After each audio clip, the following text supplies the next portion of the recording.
All right, let's take you to the Nasrec Expo Center. This is where we find Mzwandile Mbeje, SABC News Politics Editor. Mzwandile, good afternoon. So the outgoing leader of the EFF delivered that very comprehensive political report, starting off, of course, with Marxism, delving even deeper into Karl Marx's dialectical materialism. What else did he share with the delegates? Oh, well, a very good afternoon to you, Mfundo, and the viewers. And then, of course, he laid that foundation in order to basically give the context of what the EFF stands for and of who they are as the EFF. And then, of course, their foundation, what drives them. So where they get the inspiration from. I think that's the reason why when he started that long speech, which was 3 hours and 3 hours and a half, he really wanted to connect with the masses that are here, but of course, reminded them of their original mission, why they were even founded in the first place, and then what is it they need to do now. He was saying that, Mfundo, because he himself did admit that they've suffered some setbacks in the elections. I mean, they lost 5 members in terms of parliamentary representation. And then, of course, they've had a number of high-profile individuals defect from the party going to the MK party. So that was the thrust of, of what he was saying right at the beginning. But overall, Mfundo, remember, this is a speech that happens once in 5 years, where you have to take stock of everything that you did. Every conference will mandate you with particular decisions that you need to do and implement. And then after 5 years, you have to come back and report back. You must tell these delegates who mandated you why you were not able to do certain things. Were you able to achieve that? So what were the obstacles? What were the reasons? So that is exactly what he was saying.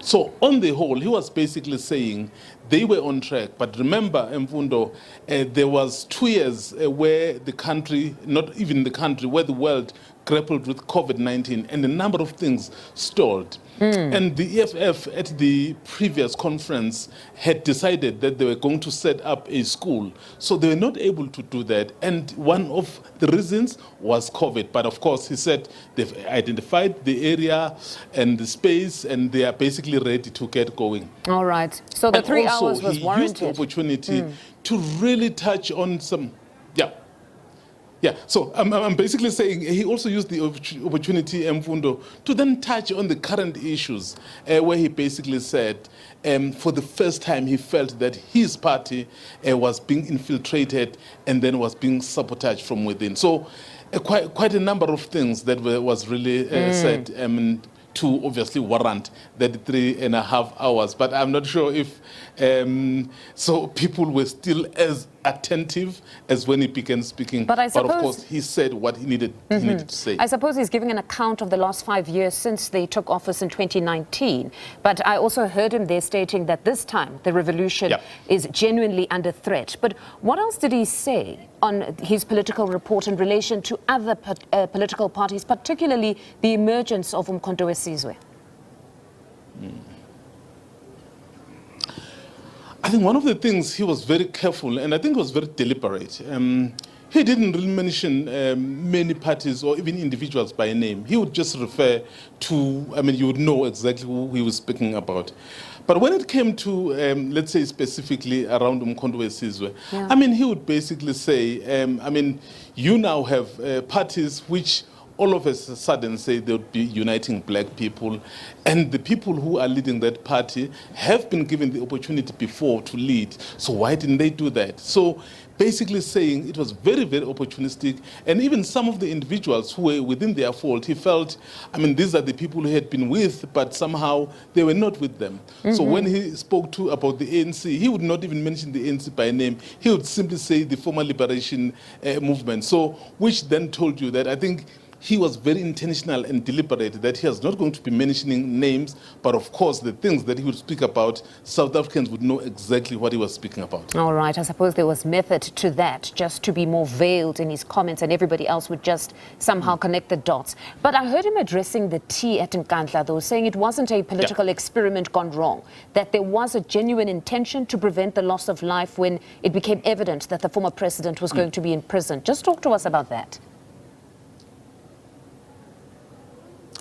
I think perhaps to his credit, I think one of the things that he's been very consistent about is that meeting that took place between him and former President Jacob Zuma at Nkandla. Remember, it's famously known as the tea meeting where they sat down and have tea.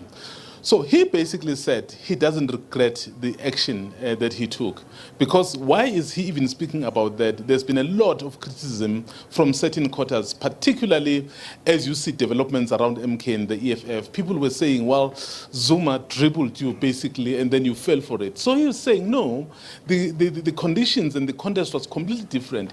Here was the former president facing arrest, and then there was threat of violence. And then he was basically saying he actually was right, because if the former president had taken the advice and perhaps complied and did not have to have that kind of some sort of resistance, of course, in the end, the former president did hand himself over, but obviously there was a lot that was brewing over there. So we wouldn't have had the July riots. So he was basically saying he knows that other people think he was dribbled, but it was out of love for this country. It was out of being a patriot and really caring about the welfare of this country. I mean, we know what happened. The economy of this country almost ground to a halt because of those actions. So he says if he had to do it, he will do it again.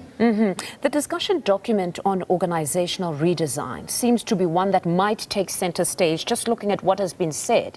Because I know that with branches, there's a proposal to increase branches from 100 to 200 to increase their capacity. But there's also something that the EFF leader spoke about now on doing away with the student command, but rather having a youth command of sorts. Just unpack that for us. What is the rationale behind that? This was the political report encapsulating some of the discussions that have been going on. And some of those discussions will find their way in the commissions where they will be discussed thoroughly. I think one of the issues that would really be spoken about is that issue of whether to keep the student command or to turn it into the youth command, which will basically not only look at students. So these are part of the proposals. Remember, the actual conference, yes, it has started now, but the conference is on the policy discussions where they deal with issues. Because at the end of the day, it's not so much about the theatrics, but it's about what is it that they've met here about. This is a political party with ambitions to one day wrestle state power. So if you wrestle state power, you must know why you even do that. So the vehicle, the elements, and the mechanisms that you have at your disposal, are they correct? So that is why time and again they'll go for the policy proposals. So that is one of the policy proposals. We had the youth leader from the student command basically saying, I mean, he's definitely against that, but that will be subjected to discussions. Other delegates will have their say. So that is where we'll see and hear if this is agreed. So the issue of the discussions and the commissions hasn't started yet. This is the opening day. After this, I think we understand that there's entertainment, and after this, they will start breaking into the commissions where they really discuss the issues that affect the country, and then, of course, issues that affect the party itself. So that's where the delegates would be able to express themselves, not only the leader, perhaps talking about his wishes, but these people who are here, 2,500 of them, who have come really to discuss the future of EFF, the future of this country, and the continent. The future of the EFF under the banner Defend, Rebuild and Advance. And I suppose the commissions are the most important because they'll really shape and recalibrate the EFF. Honestly, looking forward to one other discussion document being the one on Pan-Africanism and internationalism, because their foreign policy has been one that some have said has probably led to their poor showing because of many South Africans having felt that opening the borders would be problematic at a time when South Africa itself is barely able to cope with those within South Africa? That's the migration policy. It will be really interesting when the commissions are sitting to hear what the ordinary members of the EFF will be saying about this, particularly Mfundo, because they are the ones that are really affected by what is happening. Most of the delegates here are under 40 years of age, so generally they are classified as young people. So they are the ones who are being affected by what is happening, particularly when it relates to the issues of migration. So when they meet, then they decide their future. It will really be interesting. Well, not really rejecting the continent or the world, because the EFF is very clear on why it was formed and its outlook. But first of all, it must also be able to deal with issues at home, and at home that means South Africa. So how will they work around those? It will be interesting. I mean, the view of Malema himself is very well known in this regard. So clearly we would want to hear what these other delegates that represent the generality of the masses say about it. All right, Mzwandile, as always, thank you very much for your insights. That was SABC News Politics Editor Mzwandile Mbeje, who's at the Nasrec Expo Center covering the EFF's 3rd National People's Assembly for us.